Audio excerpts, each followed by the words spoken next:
Good evening. This is the TVRI News bringing you the latest reports and views from throughout the Indonesian archipelago. I'm Sefty Sofyan Widodo with Ria Moerdani. Discussions at the 1999 General Session still tops today's headlines.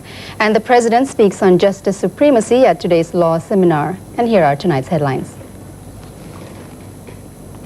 The closure of the investigation on alleged corruption of former President Suharto received mixed reactions. 41 MPR and 2 DPR members were officially sworn in today before the new MPR and DPR chairman.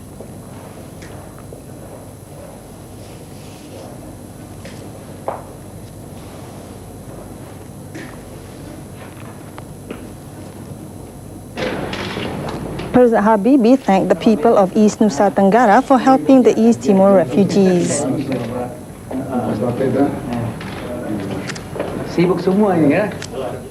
And those were tonight's headlines. Now we go to Sefty for our first report on mixed reactions on Suharto's discontinued investigation on alleged corruption charges. Thank you. The issue over acting Attorney General's letter to halt the investigation on alleged corruption of former President Suharto, received mixed reactions among the new legislators. Following a swearing-in ceremony of the MPR chairman, Amin Rais said that the letter on the stoppage of Suharto's investigation released by the Attorney General's office presented only 2% of the entire problem. Meanwhile, Chairman of the House of Representatives, Akbar Tanjung, said that the Attorney General's assessment needs to be examined. It must be agreed to by the Assembly members. Aside from having a negative impact on President Habibie's presidential candidacy, the credibility of the government in handling the case is jeopardized. However, the Golkar faction is committed to adhere to President Habibie's second-term nomination. Both the Deputy Chairman of MPR, Matori Abdul Jalil, and the Deputy Chairman of the DPR, Hamzah Has, stated that the MPR Decree number 11/1998 on obliterating collusion, nepotism, and corruption must be reviewed. Some of the Assembly members agreed that the democracy is improving and President Habibie should receive continued support to stay in the presidential race, even when another evaluation on the investigation was requested by some factions. The Buddhism Council Walubi urged its members of the MPR from interest group representatives to form a general directory of Buddhist followers and make amendments to the current marriage law, which is deemed inappropriate for their followers. During a hearing with MPR members of the interest groups led by Marzuki Usman at the Parliament, representatives from Walubi provided some input to the state policy guidelines relating to Buddhists. According to the leader of Walubi, Oka Diputra, his followers urged the MPR members to fight for their aspirations, such as forming a Buddhist general directory. Walubi also hoped that the use of Mandarin, which will once again be allowed in schools and in children's literature. They also hope the reconstruction of Buddhist religious temples will no longer be banned. The 41 MPR and 2 DPR members took their official oath today in the presence of each Assembly's chairman, Amin Rais and Akbar Tanjung. The swearing-in ceremony for 41 MPR and 2 DPR members was held today without 5 MPR candidates from West Kalimantan. The MPR chairman, Amin Rais, said that the 1999 General Session was strategic value, therefore everything depends on the outcome of the Assembly meetings. Among the responsibilities of the newly elected members are deciding on new decrees and amending existing ones, which are no longer in accordance with the spirit of reformation of the People's Consultative Assembly. Chairman Amin Rais added that decisions of the Council must be followed and respected, including those relating to the controversial issues of regional representatives, membership of MPR. Following a later swearing-in ceremony for Markus Mali of the Catholic Democratic faction and Irian Jaya regional elected DPR member and PNI Marhanis Central Java regional representative DPR member Probos Tejo, the DPR chairman, Akbar Tanjung, along with DPR members, said that 2 additional DPR members would almost complete the required 500 DPR members. Motivated by their sense of responsibility for the progress of Indonesia's business world, a group of entrepreneurs have formed an organization named the Indonesian Independent Business Network, or JUMI. Jumi was recently launched in Jakarta, attended by Deputy Governor of Bank Indonesia, Anwar Nasution. The organization's main goal is to individually supervise their pre-selected members to enable them to confront the effects of a globalized market in the third millennium, which will be much more competitive. According to Rifai Pulungan, chairman of Jumi, the initial impetus of establishing Jumi was from their observation of Indonesia's entrepreneurs who seemed to be unprepared to face the global market, which demanded them to be more professional, honest, and to respect work ethics and business norms.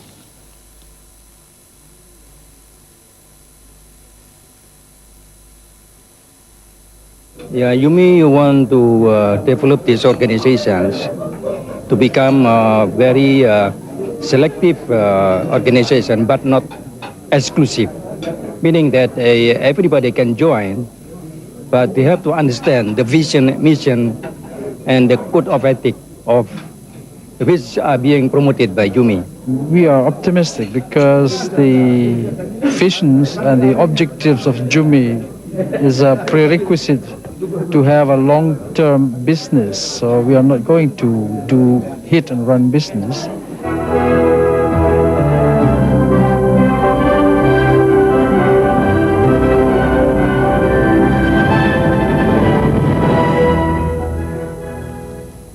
And those were tonight's headlines. Next is a report on the President's will to accommodate the aspirations and new ideas for the amendment of the 1945 Constitution. The world population today totals 6 billion people, and to mark the event, the Minister of Population hands over the birth certificate of the 6th billionth baby born in Indonesia. President Habibie thanked the regional government and people of East Nusa Tenggara for welcoming the East Timor refugees to seek shelter there under the limited circumstances. Following a meeting with President Habibie at the President's residency in Patra Kuningan last night, the Coordinating Minister of People's Welfare and Poverty Eradication, Haryono Siono, reiterated the President's message which stated his gratitude over the willingness of East Nusa Tenggara's regional government and people who opened their doors to the displaced East Timor's refugees at the neighboring province. Along with the East Nusa Tenggara Governor, Pitalo, the minister updated the President on operations of the refugees back to their province. The minister added that President Habibie emphasized the urgency for the East Nusa Tenggara community and the refugees to create a harmonious environment in East Nusa Tenggara. According to Governor Pitalo, with the limited resources, the regional government had offered the refugees who intend to remain in East Nusa Tenggara opportunities to conduct small-scale business, fisheries, and household industries. Currently, 60 to 70% of the refugees want to return to East Timor. Meanwhile, only 800 out of 260,000 refugees have returned to the troubled region under the supervision of the Indonesian government and the United Nations Humanitarian Care and Relief Agency. President B.J. Habibie stated that the government is open to any ideas for amendment of the 1945 Constitution other than the opening section of the Constitution. However, the final decision rested in the hands of the representatives. President B.J. Habibie stated that an aspiration that needs immediate attention as part of justice reform is the amendment of the Constitution. In his address at the opening of today's 7th Annual Law Seminar at the Merdeka Palace, he restated the disinterested intentions of the government. However, he said the final decisions on the implementation of the steps of reform will be in the hands of the people's representatives. The President reminded all that matters concerning the Constitution were crucial, involving the highest legislative body in our nation and having the position of enforcing the principle of the supremacy of justice. The head of the state added that we are now aware of our past experience with the development of a policy of justice that failed to resolve crises in the political, economic, and social issues. Therefore, a new paradigm for the foundation of justice is essential for the restoration of our nation.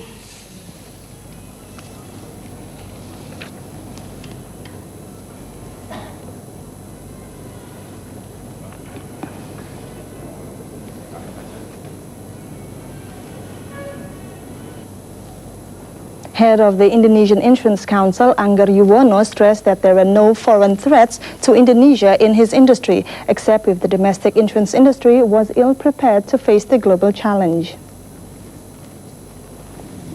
Spokesman for the Indonesian Insurance Council, Angger Yuwono, commenting at a break in a national seminar on Indonesian insurance facing global competition, said that the Indonesian insurance industry should seek ways of improving the quality of service throughout its sector and of its service to the public. He denied rumors that many of the current total of 50,000 insurance agents are unable or unwilling to collaborate to face the threat from foreign insurance companies. I think we're way ahead of time. Stable New York Life has grown very, very fast in the country. We have 45 branches in 24 different cities, and when a new competitor comes into the country, they're going to have a very difficult time gaining market share from already established companies. The government and the new regulations that are brought in to make our industry a healthy industry, as well as the effort of all the community and all the businesses here in Indonesia to actually bring life insurance, general insurance, investment to a global standard will make a big difference. And I'm quite confident that 2 years from now, all the companies here in Indonesia can be successful on a global basis. There are a number of foreign companies here already in joint ventures. We don't think there are too many more coming in at the moment. We would see, though, that the local joint venture companies are the same as Indonesian companies. We are working in the same way towards helping the economy, towards helping the people of Indonesia. We are here for a long time, and we really see ourselves as local companies. The optimism among insurance industries, especially foreign industries operating in Indonesia, was reflected during the recent general election, which proceeded without major disturbance. This will hopefully gradually restore the confidence of foreign business to operate in Indonesia. The world population today totals 6 billion people, while in Indonesia, the population is currently 206.8 million people, ranking Indonesia the fourth most populated country after China, India, and the United States. In celebrating the world's total population, the Ministry of the Population and several reporters monitored the birth rate of babies born as of 10 p.m. yesterday until 5 a.m. today across the nation. A total of 82 newborn babies were reported born in 15 provinces. 19 babies were from Central Java, 16 from South Sulawesi. For each of the other 13 provinces, under 8 babies were born. According to the Minister of Population, Ida Bagus Oka, the rise in Indonesia's population should be taken seriously and handled in an integrated manner. Aiming to renew the determination and commitment of all in resolving problems related to population and human resources development, the ministry held a meeting on coordination of the population development. Minister Ida Bagus Oka hopes that the data systems and information on the population be prepared to support efforts in improving the quality of the people's welfare. The minister handed over the birth certificate of the 6th billionth baby born in Indonesia and presented awards to winners of the essay and poster contest on world population. And for our closing item, the Embassy of Chile holds an exhibition featuring, among others, a replica of a 7,000-year-old mummy for their exhibition of artifacts of the indigenous people of Chile. But first, for our news and views, TVRI's Inka Maris interviews the chairman of the DPR, Akbar Tanjung. Please stay tuned.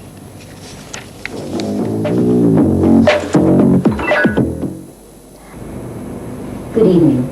The MPR and the DPR sessions brought many surprises. Chairman of PAN, Amin Rais, won only minority seats in the general elections, becomes the chairman of the MPR. And the chairman of Golkar Party, the runner-up in the general elections, becomes the chairman of the DPR Parliament. And there will certainly be many more surprises in store. Muhammad Hikam, who gained his PhD from the University of Hawaii in political sciences, is researcher at the Indonesian Institute of Sciences. Let's hear his assessment on the possibilities in the upcoming elections of the president in the MPR. Pak Hikam, yesterday the interim prosecutor general announced that the investigations into Suharto's funds is stopped. How does this affect President Habibie's chances for the elections in MPR? Obviously, this decision will have a significant effect on the way in which the people and the representative in the MPR will see the Habibie seriousness in implementing the MPR decree in 1998, which asked him to investigate Suharto, and this will affect the way in which also he answer, the question of the MPR during his accountability speech. So if the MPR members are not satisfied with his explanation, then obviously it will bring about tremendous effects on his candidacy. At this stage, how do you see the chances for Megawati, Gus Dur, and Habibie? Do they have an even chance? On a scale of 10, for instance, how would you rate the chance for Gus Dur, Megawati, Habibie? If only we see what happens in the MPR building, I think so far I would say that probably the first is still Megawati, and the second is Mr. Habibie, and the third probably is Gus Dur. The popularity can change, from time to time, and if Megawati, supporters are not working hard enough, then this situation will reverse in her disadvantage. If Megawati wins, can you foresee what kind of a president Megawati will make? I think, judging from her performance so far in leading the PDIP, I think Megawati will become a very, very capable person who can become the umbrella of the nation. Because and that's very important. This is very important because in this time when Indonesia is threatened by the probability of some, disintegrations and also some ethnic or what we call horizontal conflicts, I think it's quite crucial. However, I think there will be also some concerns about the Megawati leadership because of her unproven management capability, and she is also very rare to express, her feeling and also her ideas. Then it should be substituted by a very strong team, a cabinet that supports her. What kind of a president will Gus Dur make? How much of a handicap is the impairment of his eyesight in making well-informed decisions and accurate decisions? Will he be able to read or make notes, which I imagine a president would have to do? Yeah, I think this kind of concern has been aired for quite some time, and unfortunately it's never become a public discourse. The way people or political leaders see Gus Dur is his capability so far as a politician, as intellectuals, who can unite people and who can also gaining trust from so many different sides. Probably what he has to do in the end, if he becomes the president, is also creating the kind of job description, that will not burden him too much. Because I think, the problem of eyesight is quite serious. Will it slow down or even worse, impair his decision making? Well, as a president, if he can, form what I call a very good job description and in the cabinet, probably it can help. But if the style is not like that, if you want to have a hands-on management style, then I think it's going to have a lot of tremendous, pressure to him. What about President Habibie? Well, we already will see already, for 1.5 year, and I think Habibie somehow is a very capable persons in terms of bringing new ideas. He's quite open to sometimes a very conventional approach, like when he decided about East Timor and the freedom of the press and so on and so forth. The problem is that his past relation with old regime, with the new order, sometimes, you know, give him, the clouds, you know, that is not easy to be removed. And that is, he has to work hard to, you know, to eradicate it. And the fact that he has lost East Timor, will that be judged by people in MPR as a negative against the It seems to me it's not about the outcome itself, not about the referendum itself.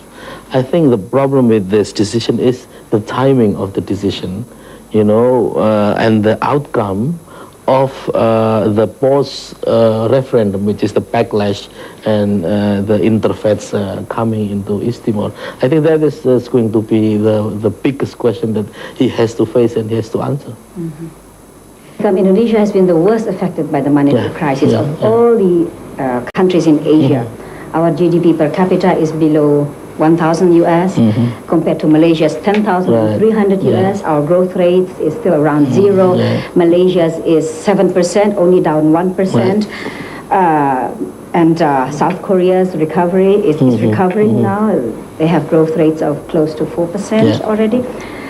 So I think we can point to the leaders for this success. Although there are many other factors. Examples are that Dr. Mahathir, he's a very clever person. He wrote many books on the economy. Kim Dae-jung is the same. And Zhu Rongji in China, for instance, is a very brilliant economic administrator. In your view, and what kind of a president do we in Indonesia need to move Indonesia forward? First of all, as I said, or at least I implied, that we need the kind of president, a person who is capable of, gaining confidence from the people. This is very, very important. Yes, because that is the foundation if we want to move ahead, to whatever, political stability, economic recovery, social cohesion, and so on and so forth. So I think this is one of the most challenging factors for our presidency. And then after that, of course, you have to, implant, confidence to the people and to the international community that somehow Indonesia is also ready, to catch up to whatever we are lagging behind. And I think we have a potentiality for that. Lastly, Pak Hikam, in your view, what is the scenario on the 20th of October? Well, it's probably still too early for me to say, but what I want to say is that I think we cannot afford, to lose this kind of opportunity to go ahead with the political reform and democratization. So I hope that the political leaders will be able to convince, their followers not to use violence just because they want to, to gain or to win their candidates. And that was Muhammad Hikam, researcher at the Institute of Sciences. And I hope you will join me again on next week's News and Views. And now let's return to TVI News.